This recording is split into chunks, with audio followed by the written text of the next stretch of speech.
everyone, welcome back to sharoncullenart. That was odd. My camera just turned on by itself, so I was like, hello. Anyway, welcome back. Today I'm going to be doing a gouache painting. I don't even know what I have planned here, but I do have an idea of what I want to do, and it's going to be in gouache. And I know some of you would prefer that I paint in watercolor, but you know I love gouache, so I do paint a lot in gouache, but I will do some watercolor as well. But let me go ahead and get started on this painting. Okay, so today I'm just going to use my cheap gouache, which is pretty much the same as Hemi gouache, although I don't have that name on there. This is a different brand, but this gouache is actually really good gouache. So if those of you who don't own gouache are looking for something, these are very inexpensive. You can buy them on Amazon, AliExpress, you name it. You can get them just about anywhere. I don't think you need even this many colors. There's an 18 color one that if I were to buy now, I would probably just get the 18 colors, but I got the 24. Yeah, 24. They have them 40, 56. It's ridiculous. But I think the cups start to get a lot smaller at that point as well. But I'm going to go ahead and get started with my painting, or with my drawing. Actually, I opened this a little too quick. I'll just give these a quick spray. I have a heater on under my feet, and that tends to dry my gouache out a little bit quicker. So I will just cover it back up temporarily while I sketch my drawing here. And I'm not sure what I am going to draw. Okay, I think what I'm going to do, so I'm just going in with a pencil. I believe this is a 1.5 millimeter. It's the large lead mechanical pencil. These are great for drawing in pictures that I want to show dark on camera. But then once I'm done, I take my gummy eraser and I just kind of go over it to remove the excess lead so that it doesn't mix in with the paint and muddy the colors at all. So I'll just get this down on paper. It's just a quick landscape, river with trees, and we are going to make a kind of rainy day scene.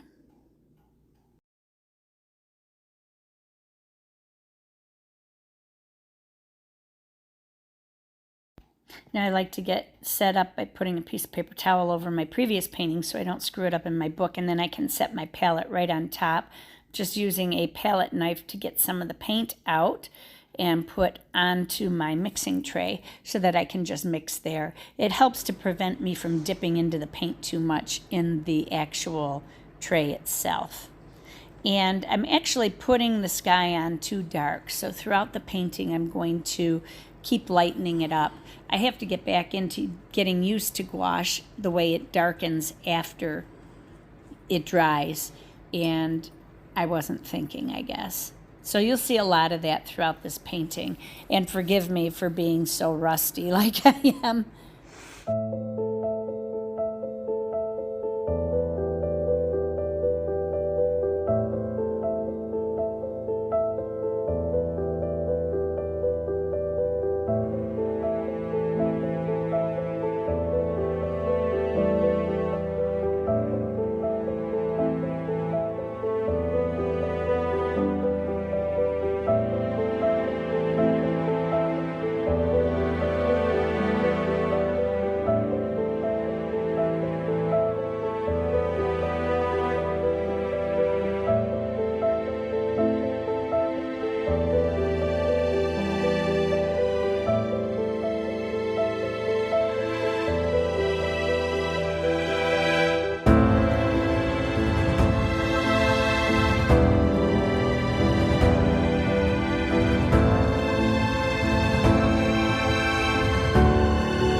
As you can see, as I'm putting in the background, I'm starting cooler in the back, and as I come forward, I'm warming the color, which gives the painting a depth in perspective.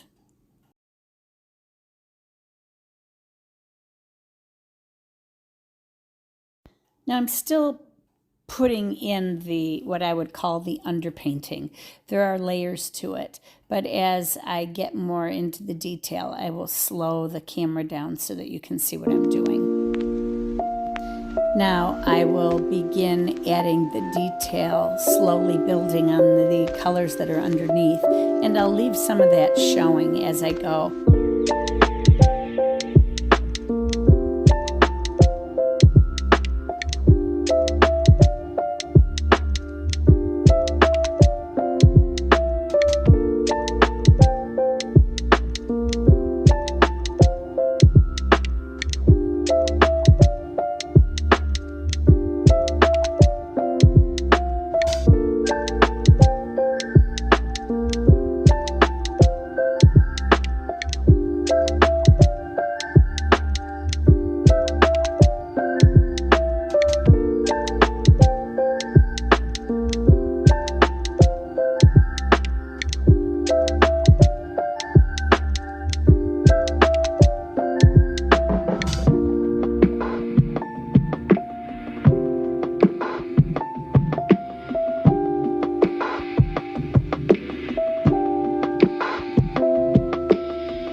Now I'm just continuing to build up color with each layer so that the dark blues underneath show the darkness or depth in the leaves, and then I keep adding lighter colors on top of that in order to bring the light to the top of the trees. Even though it's a cloudy day, you're still going to have shadowing.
When I first started out painting, or even like before I started doing YouTube videos, I always wondered, how long does it really take somebody to do one of these paintings? Because there's so much time lapse going on within the painting that you don't know exactly how long it took. So even though my video is fairly short, the painting took about an hour, 20 minutes to do.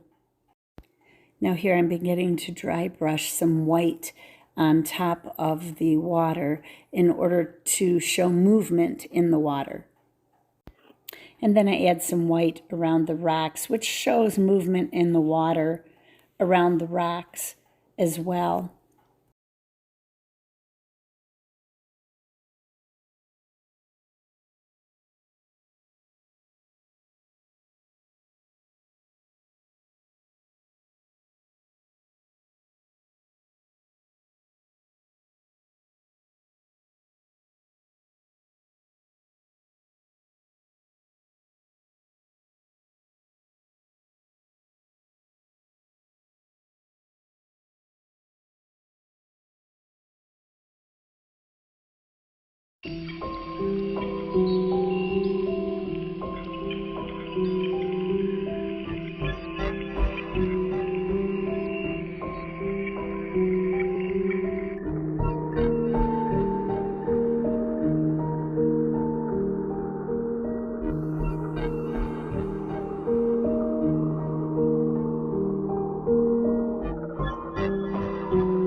taking me a while to get used to gouache again and to the way I can handle things again. And that's what sketchbooks are for, practice, correct?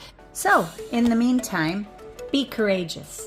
Paint with wild abandon, and most of all, be kind to each other. Take care, you guys. God bless you, and I will see you soon.